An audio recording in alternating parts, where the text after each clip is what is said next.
Tindakan tegas perlu diambil terhadap pihak yang bertindak ekstrim sehingga mengugut dengan kekerasan, menyerang rumah serta membakar kenderaan orang lain.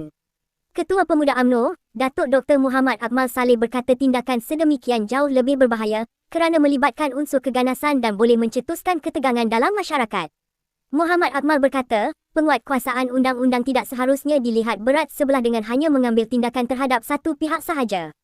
Kenyataan Muhammad Akmal itu sebagai respons kepada Ahli Parlimen Bangi, Shahrazan Johan yang sebelum ini mendesak pihak berkuasa mengambil tindakan tegas terhadap individu yang didakwa menghina simbol suci agama Hindu dengan memijak Trisula. Shahrazan menyifatkan perbuatan tersebut sebagai melampau dan tidak boleh dikompromi dalam negara majmuk seperti Malaysia kerana berpotensi mencetuskan ketegangan antara agama. Isu itu tercetus selepas tular satu video yang didakwa memaparkan seorang individu memijak simbol Trisula atau solam sehingga menimbulkan kemarahan dalam kalangan masyarakat beragama Hindu.